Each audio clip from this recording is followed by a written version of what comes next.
Hello friend, welcome to my YouTube channel unique coding. पिछले video में हम लोगों ने पीएचपी और मायस्क्यूएल के सिलेबस को कवर किया था, तो मैं थोड़ा उसको फिर से दिखा देना चाहता हूँ। तो फर्स्ट हम लोग देखा था इंट्रोडक्शन पार्ट,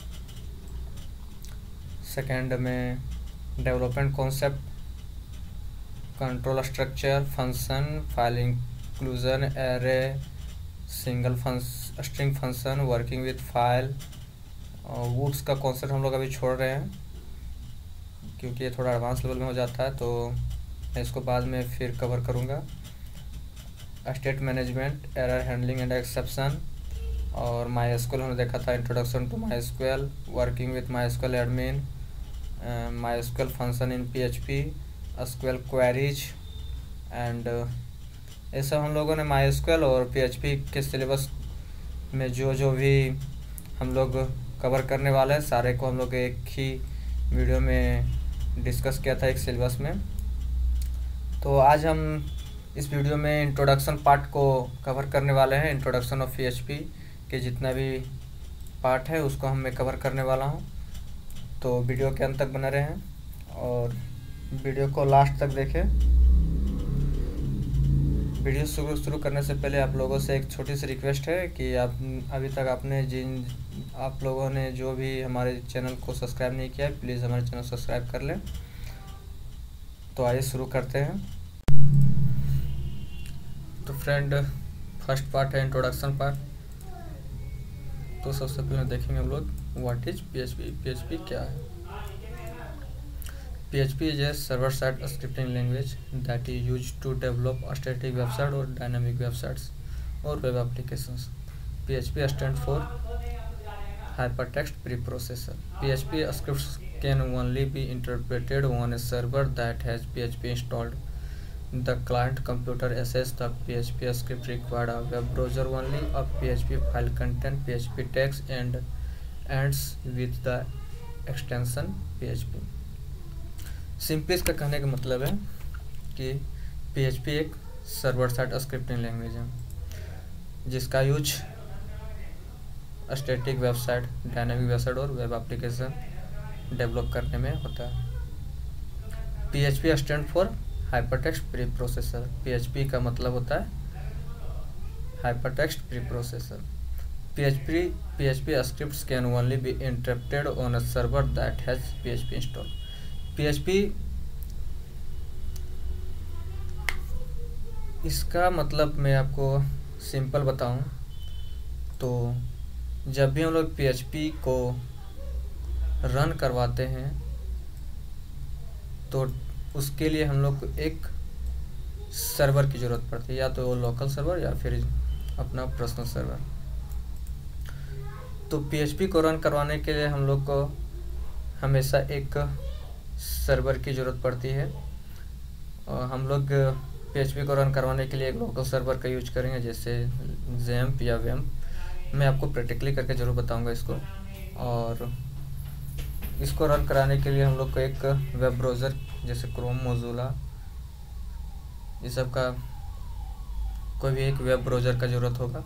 और PHP लिखने का तरीका है, यहाँ पर देख रहे होंगे जैसे आप, opening braces of PHP and closing braces of PHP। इस तरह से एंगल क्वेश्चन मार्क PHP से स्टार्ट करते हैं, क्वेश्चन मार्क एंगल से हम लोग एंड करते हैं, और इन दोनों के बीच में जो भी हम लोग लिखते हैं वही हम लोग को सर्वर से रन करा के मिलता है। मैं इसको प्रैक्टिकली बताऊंगा, सो आगे देखते रहिए और वीडियो में बने रहें एंड तक।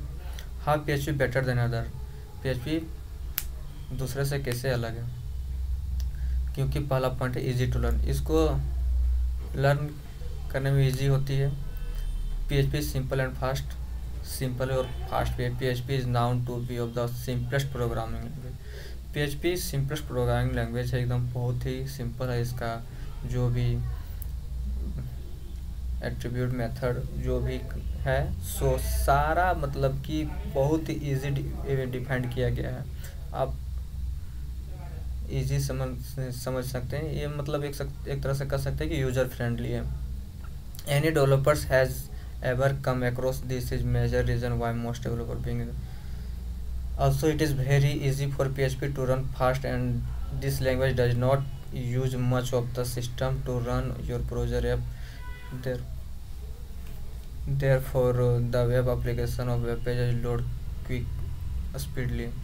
जो भी हम लोग PHP कंटेंट लिखते हैं, PHP में जो भी हम लोग बनाते हैं लिखते हैं वो बहुत ही क्विक रीलोड होता है, बहुत ही फास्ट वर्क करता है और बहुत ही जल्दी हम लोग रिस्पॉन्स भी मिल जाता है, पेज रीलोड होने में ज़्यादा वेट नहीं करवाता है। तो इसीलिए हम लोग PHP को सिंपल एंड फास्ट कर सकते हैं।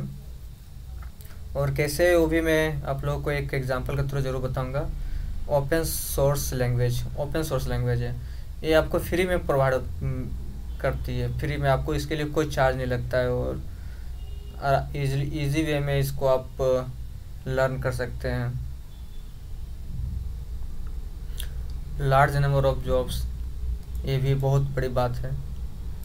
PHP अगर आप कर लेते हैं अच्छे से तो आपको जॉब मिलने में भी आसानी होती है। सिक्योरिटी एंड सेफ्टी, इसमें सिक्योरिटी और सेफ्टी भी दोनों प्रोवाइड की जाती है ताकि आपके वेब ब्राउज़र को सिक्योर रख सके। Advance PHP and frameworks. और फ्रेमवर्क्स क्या होती है, इसको मैं एक नेक्स्ट वीडियो में ज़रूर एक वीडियो में कवर करूँगा, फ्रेमवर्क्स क्या होती है। और इंटीग्रेटेड एंड टूल्स, ये PHP किसी के साथ भी इंटीग्रेट हो सकती है। मतलब कि ये नहीं है कि आप इस ब्राउज़र में अगर रन कर रहा है तो उस ब्राउज़र में रन नहीं करेगा, ये वो जो भी है वो इंटीग्रेट आराम से हो जाती है। एबंडेंस ऑफ फ्रेमवर्क, इसकी खासियत है। तो इसी पॉइंट की वजह से PHP दूसरे से अलग है और बेटर है। आपको मज़ा भी आएगा इसको सीखने में। मैं बहुत ही इजी करके आप लोगों को बताऊंगा हर एक टैग्स PHP का, और मैं कोशिश करूंगा कि आपको हर एक पॉइंट इजी में समझ आ जाए। तो प्लीज़ लास्ट तक वीडियो तक देखें, PHP को पूरा अच्छे से करें ताकि आप लोगों को फ्यूचर में कभी मतलब PHP से रिलेटेड कोई प्रॉब्लम ना हो। और आशा करूंगा कि आप लोगों को वीडियो समझ में आ रही है। इसका बेनिफिट देख लेते हैं। कॉस्ट इफेक्टिव, मतलब इस एप्लीकेशन को डाउनलोड करने में कोई कॉस्ट का ज़रूरत नहीं पड़ती है। जैसे होता है कि बहुत सारे हमारे वेब एप्लीकेशन को यूज करने के लिए हम लोग को कॉस्ट लगता है, लेकिन इसमें PHP में आपको कॉस्ट इफेक्टिव प्रोवाइड की जा रही है, आपको एक पैसा देने की ज़रूरत नहीं है। कंप्लीट ओपन सोर्स प्लेटफॉर्म, जैसे मैंने बोला था कि कंप्लीट ओपन सोर्स प्लेटफॉर्म में फ्रीक्वेंटली अपडेट, जब भी इसका अपडेट आता है तो आपको अपडेट के लिए भी कोई चार्ज नहीं लगती है, आप इसको फ्री में अपडेट कर सकते हैं। Ability of various add-ons and plugins, superior website performance, vast amount of database interface, PHP checks various level of security। Easy point मैंने इसमें डाला हुआ है ताकि आप लोग को देख के समझ में आ जाए कि मैंने यहाँ पर क्या बताने की कोशिश की है। हमको नहीं लगता है कि बताने की ज़रूरत पड़ेगी, मैंने ऐसा पॉइंट को नोट किया हुआ है। Integrate facility with various other open source platform, integrates other software language such as C, C++, Java, Ajax and other software के साथ साथ भी इंटीग्रेट हो जाता है आसानी से। Support Joomla, Drupal and WordPress, CMS and OS commerce and zen cards, shopping cards.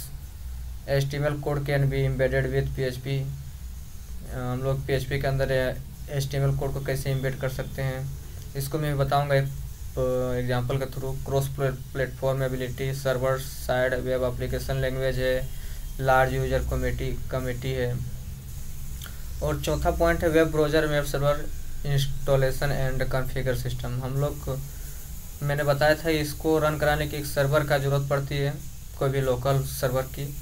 तो कैसे हम जिसको डाउनलोड करें वो भी आइए देख लेते हैं।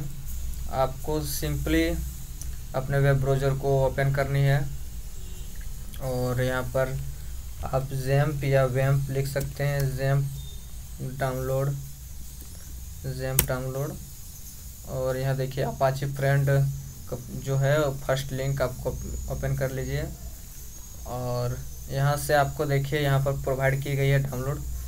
विंडो के लिए है, लिनक्स के लिए, ओएस सारे प्लेटफॉर्म में सपोर्ट करती है। तो आप यहाँ से देखिए इसका वर्जन भी देख सकते हैं, लेटेस्ट वर्जन 7.4.11। तो आप इसको यहाँ से डायरेक्ट डाउनलोड करिए। देखिए मेरा डाउनलोडिंग स्टार्ट हो गया है। मैं यहाँ से डाउनलोड करने के बाद आप कुछ इस तरह देखेंगे और सिंपली यहाँ से आप इसको ओपन जब कीजिएगा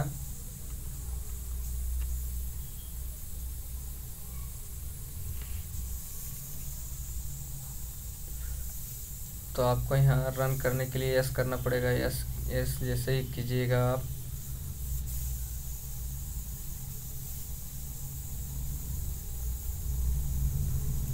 बिटनामी का ऑप्शन,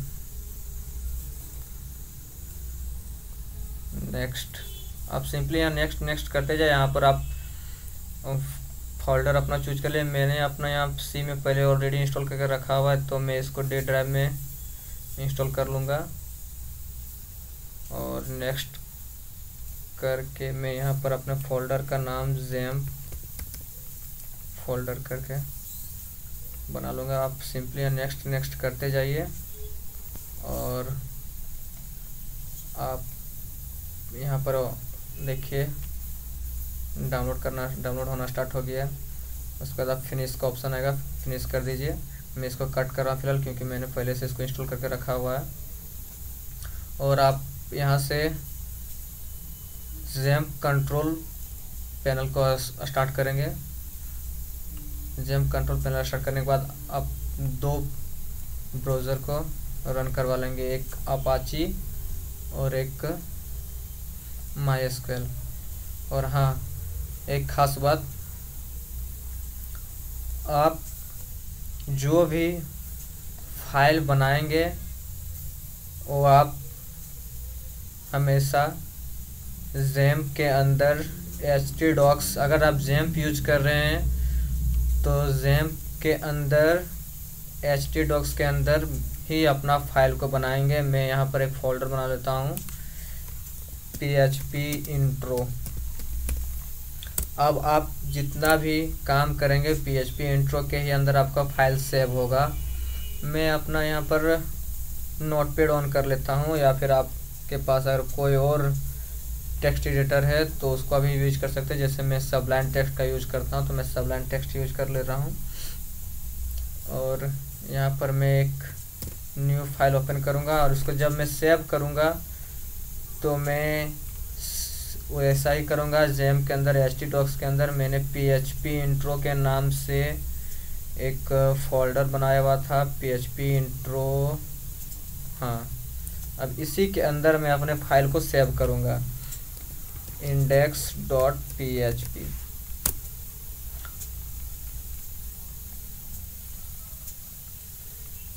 और जो भी मैं अपने टैग को लिखूँगा, जो भी मैं करूँगा सिर्फ इसी के अंदर ही मैं लिखूँगा। मैं कहीं और अपने डेस्कटॉप या कोई और ड्राइव में सेव नहीं करूँगा। आपका जिस फोल्डर के अंदर ज़ैम्प इंस्टॉल है उसी फोल्डर के अंदर ज़ैम्प में जाके htdocs को ओपन कीजिए और htdocs में ही अपने फाइल को रखिए। मैं आप लोगों को एक चीज़ बताऊंगा कि अगर आप htdocs के अंदर फोल्डर बना के इसको रखते हैं तो आपके लिए इजी होगा फाइंड आउट करने में। तो मैं यहाँ पर index.php को ओपन कर लिया। अब मैं यहाँ पर अपने PHP टैग को लिखूँगा। मैंने यहाँ पर PDF में भी बताया हुआ था कि PHP को लिखने का इस तरह का तरीका है, angle, question mark, PHP and closing PHP। अब इसके अंदर हम लोग लिखेंगे इको। इको का मतलब होता है प्रिंट करवाना। जैसे C प्लस में होता है कि प्रिंट करने का मतलब प्रिंट एफ लिखते हैं, पाइथन में प्रिंट सिर्फ लिखते हैं, C प्लस प्लस में सी आउट। इसी तरह PHP में हम लोग इको लिखते हैं। इको के अंदर हम लिखेंगे हेलो वर्ल्ड।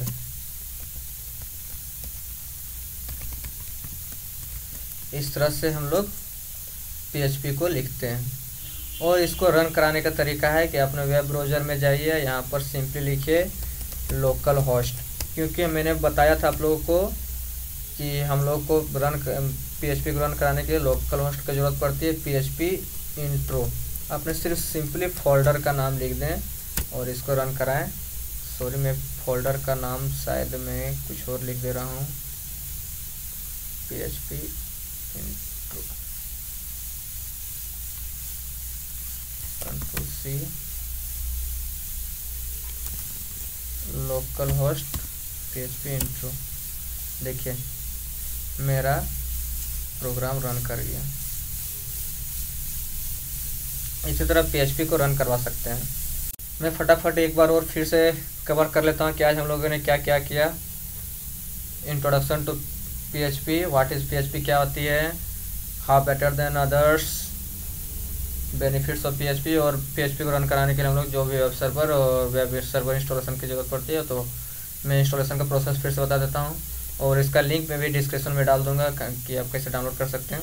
आप सिंपली यहाँ से PHP अपाची फ्रंट में जाइए, वहाँ से यहाँ आपको अगर आपका विंडो है तो विंडो में जाइए, लिनक्स है तो लिनक्स, OS है तो OS, वहाँ से लेटेस्ट वर्जन डाउनलोड कर लीजिए। और डाउनलोड करने के बाद आप उसको रन करवाएंगे। रन करवाने के बाद आप अपने ब्राउज़र में जाएंगे और जो भी अपने आप PHP फाइल को लिखेंगे वो अपने जिस फोल्डर में आप उसको रन कर मतलब इंस्टॉल किए उसी फोल्डर के उसी में जाके XAMPP के अंदर htdocs के अंदर अपने फाइल को रखेंगे और उसी फाइल